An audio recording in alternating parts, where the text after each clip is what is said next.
Pour les députés de la majorité, cette proposition de report de la présidentielle au 15 décembre donne du temps à tous les acteurs politiques pour organiser un scrutin pacifié et inclusif après les contestations électorales des dernières semaines. La date initiale du 25 août n'a pas été retenue car peu pratique en pleine saison des pluies, argumentent les parlementaires de la majorité. Mais nous voulions une date qui soit encore en 2024 pour ne pas reporter l'échéance trop loin, explique Abdoumbo, député de Benno Bokk Yakaar. Reste que ce projet de loi étend par ricochet la durée du mandat de Macky Sall, lui qui a promis de ne pas se représenter, il va pouvoir rester au pouvoir 10 mois de plus, le temps qu'un nouveau président soit élu, selon ce texte. Cette disposition viole la Constitution et notamment l'article 103 qui interdit une quelconque modification du mandat du président, avancent les députés de l'opposition qui dénoncent avec ce texte un coup d'État institutionnel. Ils ont prévu de saisir le Conseil constitutionnel pour avis et appellent à la désobéissance civile pour s'opposer à cette loi qui plonge un peu plus le Sénégal dans l'inconnu.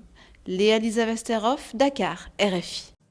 La journée s'annonce longue et les débats houleux ici à l'Assemblée nationale. La plénière a commencé un peu avant midi en heure locale et à peine une demi-heure avant son démarrage, elle a déjà été suspendue pour cause de remous dans l'hémicycle puisque les députés de l'opposition se sont levés en signe de protestation.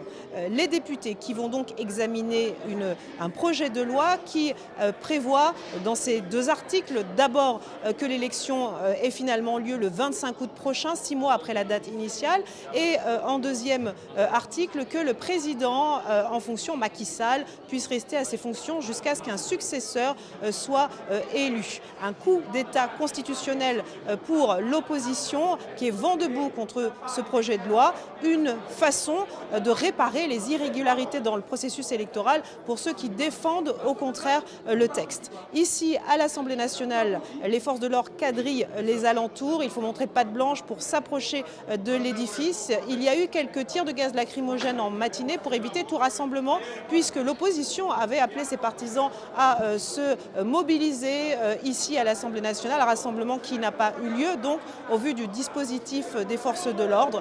Enfin, les données mobiles ont été suspendues par tous les opérateurs depuis ce matin. Il est donc impossible de se connecter à Internet, en tout cas sur données mobiles. De la législation, on veut se séparer de cette tutelle. Heureusement. Le message que j'ai à passer, c'est pour le Sénégal. Je ne veux pas être très long. Moi, je parlerai de ça. C'est le Sénégal. Le Sénégal, on voit les révoltes en Afrique de l'Ouest. Nous, on a annoncé le Mali, on a annoncé le Burkina Faso, on a annoncé le Tchad, on a annoncé Sandakou, on a annoncé la Guinée, Bissau, Conakry.